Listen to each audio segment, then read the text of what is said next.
Hey everyone, welcome to another episode of the 808 podcast where I interview business owners, CEOs, marketing directors, whoever else I feel like. It is 4 questions in 8 minutes and 8 seconds because 808 looks like Bob. And here we go. Question number 1, in a few sentences, tell us who you are and what do you do?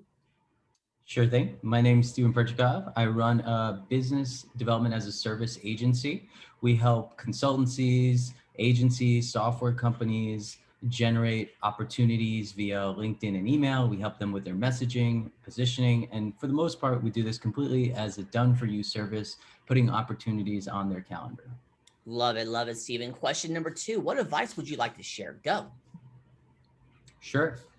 Biggest advice that I can give for anybody that's looking to hone in on their messaging and generate more opportunities via direct outreach is to first make sure that you're testing and iterating in the simplest way possible. That's why we often use LinkedIn and email. And that's because it's very easy to start testing your messaging with direct outreach on LinkedIn and email rather than creating expensive paid advertising campaigns, focus groups, all these sorts of things. The market will tell you right away if what you're saying is resonating or not. That's one piece of advice. If I can share another quick piece of advice, the other one would be do not just set it and forget it. Do things that don't scale first. Everything that we do is based on our scalable personalization methodology. And that means that we're always looking to send messages on behalf of our clients via LinkedIn and email that look like they were handwritten exactly to the prospect that they want to speak with. We will use templates sometimes, right? We will use technology to help get some of this stuff out there, but we always start manually. We always start strategically. We always start writing those messages individually to make sure that what we're saying will resonate if we're sitting in front of it. After writing a couple of dozen of those, you start to see a template begins to shape, and now you can start doing campaigns that will scale. So starting that way ensures you'll have more success and have better opportunities. Last quick piece of advice is do not be afraid to do direct outreach. Too many people try to be too cute. They want just the content to work for them, nothing else. That can take months, sometimes years to start working. And sometimes it helps to just do something immediate because people need your help right here, right now. And they're just waiting for somebody to put the right message in front of them. And if you're the person that can do that, get over that fear and just take that action, there could be opportunity on the other side of that. Absolutely. One thing I tell people about cold calling, because it's a strategy that I use, cold TMs and that part there. What is the worst thing that can happen? So for example, when I sent you a message, I should be on the podcast. The worst thing that could have really happened was you went on LinkedIn and told everyone how much of a horrible person I am. Very unlikely, but I would have been able to manage that. But yeah. the most likely worst outcome was you would have said no and blocked me. Yeah. Donald Trump built a career on that worst possible outcome. Yeah, that is true there. Love it there. So a quick question for you on the messaging there. Are there some strategies that you saw that used to work but recently haven't worked? Is there anything that you've noticed recently?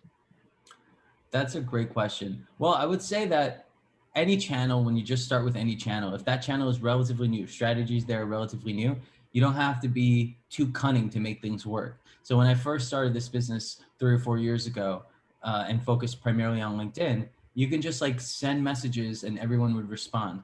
Now, LinkedIn is cutting down on just spamming and automation, all these things. So what is the differentiator? The differentiator is being relevant and sending personalized messages. And in our experience, finding that balance between where personalization and scalability meets. If you can find that balance, everything else opens up for you. The other thing I noticed is that emails, when I first started doing this sort of thing, I was using emails primarily. Emails have definitely gotten more and more saturated. So anything you're doing with email has to be even 2x more of that level, 2x more relevant, 2x more personalized, 2x more creative in order to grab somebody's attention. Love it. Let's get to question number 3. It is time for shout outs. And who are you shouting out today? I'd love to shout out Nick Peterson. He's a big mentor of mine, helped me a great deal. Just want to shout out some mentors, just people who've helped me get here, right? Nick Peterson, Joel Orway, love those guys. Perfect. I'll look them up. We're done here. Number 4, final fun question. Steven, tell me about your first sale. Sure. I'll tell you my first sale for my business because that's an exciting one. Mm-hmm. I had been already employed at a technology company handling sales there. And I got this idea for the business because I had already been doing similar things at the companies I worked at. And I thought, hey, I can do this for others as a side gig.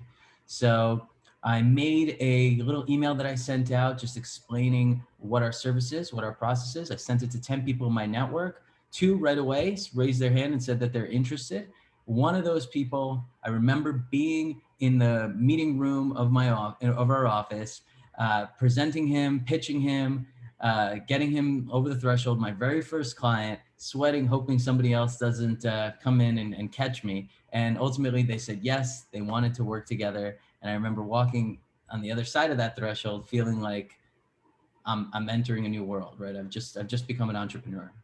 Yeah, it's actually funny that you mentioned, you hit your network first, because we're doing a new project for this about a couple months old, and did the exact same thing, hit our network up. And then one of them said, well, actually, I work with a company in Comcast, one of their departments. I think this would be good for them. So crazy thing is our first client became Comcast. I mean, which was That nuts. is amazing. Network is the best place to start. It is. So, hey, Steven, you've got 1 minute and 58 seconds left. You can do some promo time. You can ask me a question. You can talk about the weather or your great shirt, whatever. Or since the best and want to be concise and want to end early, we end early. Go for it. That's awesome. I tried to be as quick as possible. I think I did a pretty good job. That's awesome. You did. Yeah.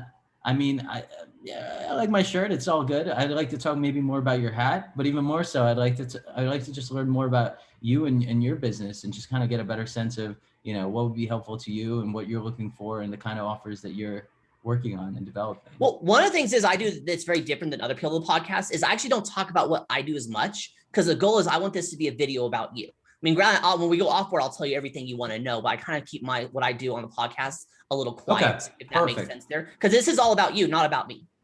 Perfect. So then I'll just share a little story that could be helpful, that could help illustrate the point that I've been mentioning, illustrating how scalable personalization works with outreach. And this example is with a financial consultancy who came to us with a plethora of different offers, and they weren't sure exactly which way to go, right? So that's where we took them. We found out that one of the things that they have as part of their consultancy package is a software or technology that they use that can help big banks, because they're a financial consultant, big banks transition from this thing called SOFR to LIBOR. It's a big transition going on in banks, very tedious process. And they had an AI technology that could help with that, expedite that significantly. So we thought, that's it. That's something unique. And then we went on to LinkedIn. We found everybody with LIBOR in their title. We saw that was a very tight audience of people who have LIBOR in their title. Mm-hmm. We made that audience. We created messaging mentioning about LIBOR and how we can make that transition go from hours to minutes. And when we hit them up, we've got them hundreds of meetings, I would say at this point, or 100+ meetings with JP Morgan, Goldman Sachs, every major bank that you could imagine. Places that are notoriously difficult. Actually, hey, I need to interrupt you because that's it. We're done with 8 minutes and 8 seconds. You pulled it off there. 4 questions in 8 minutes and 8 seconds. Steven, why is it 8 minutes and 8 seconds? Because 808 looks like Bob. Thank you so much for that. Your website, say it real quick. artistsalesacademy.com. It's in the description. It's magic. Steven, thank you so much for being on. Tip of the hat to you. Sounds great. Nice to chat, Bob. You're welcome. And for everyone else watching or listening, I am legally required to tell you to like, share, comment, subscribe, thumbs up, ring the bell, whatever the heck the social media network tells you all to do. You all have a wonderful day. Now, talk to you later. Bye.